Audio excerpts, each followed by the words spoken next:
वो किसी ने कहा कि किसी के रंगो लिबास से ये अंदाज़ा मत लगाएं कि वो उसी कैटेगरी का मालिक होगा।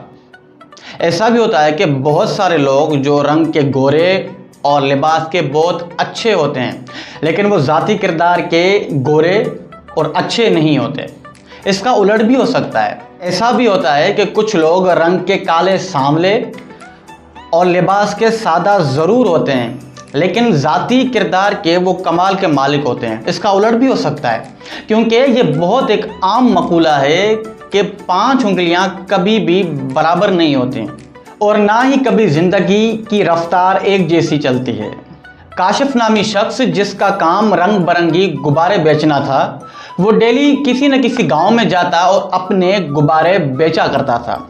लेकिन गुब्बारे बेचने का अंदाज उसका बड़ा कमाल का था, क्योंकि हर शख्स अपने शोबे में माहिर होता है, हर शख्स अपनी फील्ड का एक्सपीरियंस रखता है और हर शख्स अपने काम का बादशाह होता है।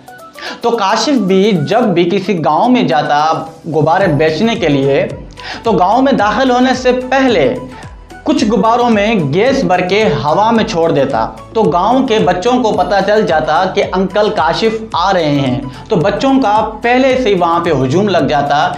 तो काशिफ जैसे वहाँ पे आके रुकता तो बच्चे बहुत सारे गुब्बारे खरीदते। ये इसकी रूटीन थी। डेली बेस पे ये अपनी रोज़ी कमाने के लिए मुख्तलिफ गाँव में जाया करता था। एक दिन ये एक गाँव में गया, वहाँ पे गुब्बारे बेचते बेचते पीछे से उसे किसने थपकी मारी और कपड़े को खींचा। पीछे मुड़ के देखा तो एक छोटा सा काले सांवले रंग का बच्चा जो कहता है कि अंकल अंकल, वो जो गुब्बारा है काले सांवले रंग का, क्या वो उड़ सकता है?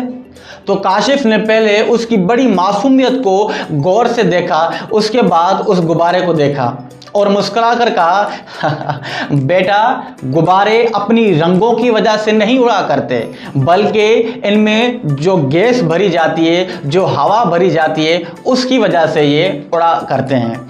बाकी काले और सांवले रंग से कोई फ़र्क नहीं पड़ता और ना ही काला सांवला रंग कोई ऐब होता है। तो यहाँ पे इस बात का अंदाज़ा लगाना होता है कि इंसान का किरदार किस चीज़ से भरा हुआ है। बाकी रंगों लिबास से कोई फ़र्क नहीं पड़ता। स्कूल में 6 साल के बच्चों में मैथमेटिक्स की क्लास हो रही थी और उस क्लास में मैथ के बारे में पढ़ाया और सिखाया जा रहा था। तो टीचर ने उन बच्चों में से एक बच्चे को खड़ा किया और पूछा कि बेटा, 2 और 2 मैंगोज़ कितने होते हैं? तो उस बच्चे ने जवाब दिया 5। तो टीचर ने फिर से पूछा कि 2 और 2 1 2 मैंगो कितने हुए? तो बच्चे ने फिर से जवाब दिया कि 5। तो टीचर को वहाँ पे एक बात याद आ गई और कहा कि इसकी अम्मी ने कहा था कि इसे मैंगोज पसंद नहीं, इसे स्ट्रॉबेरीज पसंद हैं। तो टीचर ने फ़ौरन से कहा कि तो बेटा अब बताओ कि 2 स्ट्रॉबेरीज कितनी हुई? तो बच्चे ने फ़ौरन से जवाब दिया कि 4। तो टीचर ने अब सोचा कि अब मैंने इसका कॉन्सेप्ट चेंज कर लिया है, अब ये सही जवाब देगा। तो टीचर ने पूछा कि 2 मैंगोज़ कितने हुए? तो बच्चे ने फिर गलत जवाब दिया और कहा कि 5। तो टीचर बड़ी हैरान हुई और टीचर ने कहा कि जब मैंने तुमसे पहले स्ट्रॉबेरीज के बारे में पूछा कि 2 और 2 स्ट्रॉबेरीज कितनी, तो सही जवाब दिया, और जब मैंने मैंगो पूछा तो उसका जवाब गलत दिया। 2 और 2 + 4 मैंगोज और 1 मैंगो तो मेरे बैग में पड़ा हुआ है, तो ये टोटल 5 हुए। अगर टीचर को देखा जाए तो वो भी अपनी जगह पर दुरुस्त थी, क्योंकि वो टेक्निकली तौर पर राइट थी। और अगर बच्चे को देखा जाए तो बच्चा भी अपनी जगह पर दुरुस्त था, क्योंकि वो प्रैक्टिकली तौर पर राइट था। जब हम टेक्निकली तौर पर फिट चीज़ों को देखते हैं तो हम अंदाज़ा लगा लेते हैं कि ये दुरुस्त है, और जब हम प्रैक्टिकल तौर पर उस चीज़ को देखते हैं वो तो बिल्कुल उस चीज़ के अपोजिट होती है।